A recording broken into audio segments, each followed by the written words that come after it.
اعوذ باللہ من الشیطان الرجیم بسم اللہ الرحمن الرحیم۔ معزز ناظرین، آج تھوڑا سا ہم سورہ کوثر، اس کی شان نزول اور اس کی برکات، اور جیسے قرآن پاک یعنی نبی کریم صلی اللہ علیہ وآلہ وسلم کے اوپر ماہ رمضان میں نازل ہونا شروع ہوا، اور اسی طرح بہت ساری صورتیں ایسی ہیں جو کسی خاص موقع پہ، جیسے فتح مکہ کے موقع پہ جو صورت آئی سورہ نصر، اور اسی طرح سورہ کوثر جب نازل ہوئی ہے تو کیا وجوہات تھیں اور کیوں اللہ تعالیٰ نے اس وقت نبی پاک کو دلاسا دیا اس صورت کے ذریعے۔ اور کیونکہ نبی کریم صلی اللہ علیہ وآلہ وسلم اللہ کے محبوب، ہمارے پیارے نبی، جب بہت پریشان اور اداس بیٹھے تھے، کفار جو مکہ تھا انہوں نے نبی کریم صلی اللہ علیہ وآلہ وسلم کو ہمیشہ یہ دانہ دینا کہ تمہارے بیٹے جو ہوتے ہیں وہ وفات پا جاتے ہیں، اور نعوذ باللہ یہاں تک کہہ دینا کہ تم اللہ کے رسول ہو اور تمہارے جو بیٹے ہیں وہ زندہ نہیں رہتے، بچتے نہیں ہیں۔ تو اصل میں نبی کریم صلی اللہ علیہ وآلہ وسلم تو پوری کائناتوں کے رسول ہیں، کیونکہ جہاں پہ اللہ تعالیٰ نے اپنے آپ کو رب العالمین کہا ہے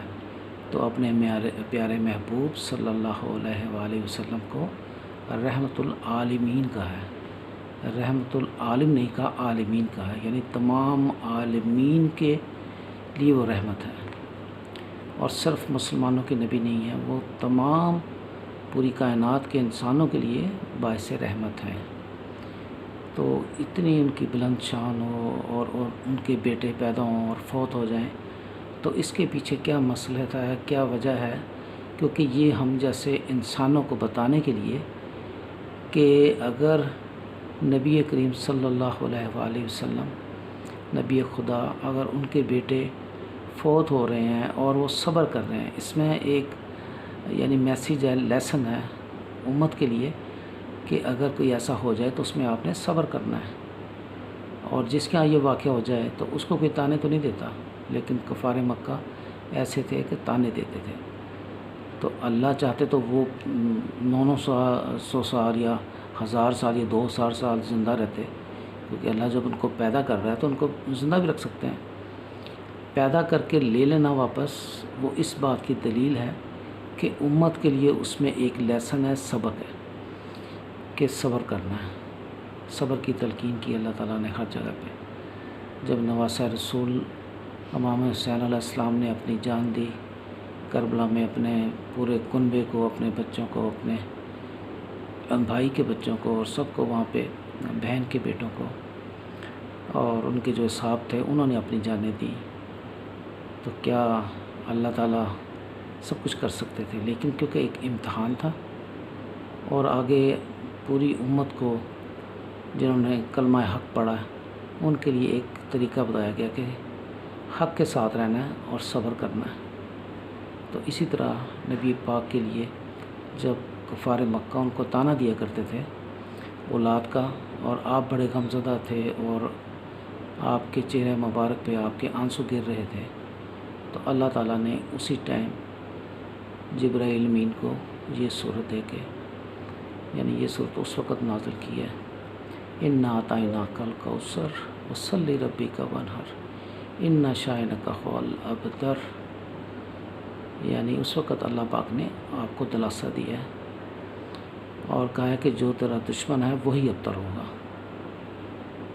اور نبی پاک کے جو دشمن تھے، ان کی اولاد کے جو دشمن تھے، آج ان کا کوئی نام و نشان مٹ چکا ہے، نہ کوئی اپنی اولاد کے نام رکھنا پسند کرتا ان کے۔ تو اس طرح سے نبی پاک کو جو آخری آیت ہے اس کی، انا شانک هو الابتر، اس کا مطلب سمجھیں گے تو آپ کو خود ساری بات کی سمجھ لگ جائے گی۔ اور انا اعطیناک الکوثر، کہ اے نبی ہم نے تمہیں کوثر عطا کی، یعنی فتح دی، کامیابی دی، حوض کوثر کا مالک بنایا۔ تو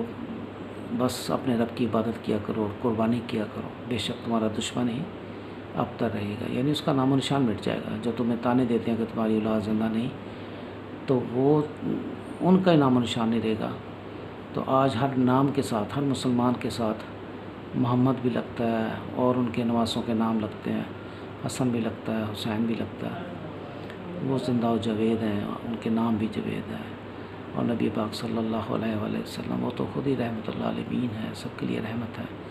تو بہت بڑی شان ہے۔ تو یہ مختصر سا میں نے آپ کو اس لیے بتایا کہ تاکہ تھوڑی سی کیونکہ ہم سورہ کوثر کے بارے میں ہی بات کر رہے تھے،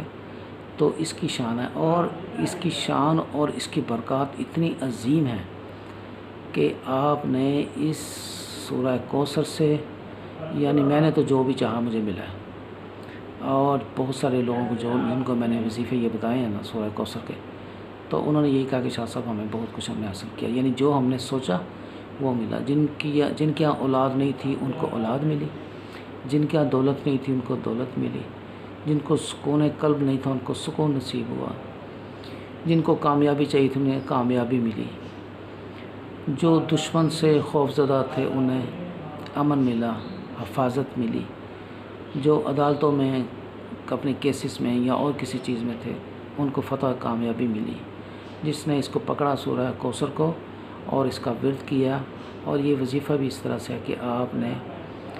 5 دفعہ درود پاک پڑھنا ہے، اول پہلے یعنی سٹارٹ کرنا ہے،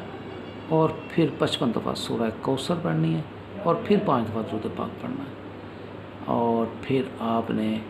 جو جس کام کے لیے سوچا ہوا ہے اس کے لیے آپ نے اللہ پاک کے حضور دعا کرنی ہے، تو انشاءاللہ وہ آپ کی دعا بھی قبول ہوگی۔ اور جو آپ میں نے بتایا نا کہ اگر بے اولاد ہیں تو اللہ تعالیٰ اولاد دیں گے، اگر بیٹا نہیں ہے تو بیٹا ملے گا، اور اگر آپ کے پاس دولت نہیں ہے تو دولت ملے گی، صحت نہیں ہے تو صحت ملے گی، دنیا کی ہر شے ملے گی، لیکن اللہ پہ تقوی یقین کامل یہ ہونا بہت ضروری ہے۔ تو انشاءاللہ باقی جو میں نے لکھا ہے وہ میں آپ کو دکھاتا ہوں۔ یہ دیکھیں ناظرین، یہ سورہ کوثر جو میں نے لکھا ہے سارا آپ کو بتایا، اور سورہ الکوثر کے وظیفے سے جو چاہا حاصل کیا آپ بھی شروع کریں، یعنی ہر چیز آپ کو ملے گی۔ اس سے دولت چاہیے، اولاد چاہیے، عزت چاہیے، ایک مقام چاہیے، صحت چاہیے، ہر دنیا کی چیز اس سے ملے گی۔ اور آپ نے کرنا کیا ہے کہ 5 مرتبہ درود شریف، 55 مرتبہ سورہ کوثر یا پڑھیں انشاءاللہ جیسے میں نے تفصیل سے بتایا کہ سارے کام آپ کے ہوں گے، رکے ہوئے کام، ہر چیز ملے گی آپ کو، زندگی کی جو چاہیے دنیا میں ہر چیز نصیب ہوگی۔ اور اس کے علاوہ ابھی تک اگر آپ نے چینل کو سبسکرائب نہیں کیا کر لیں،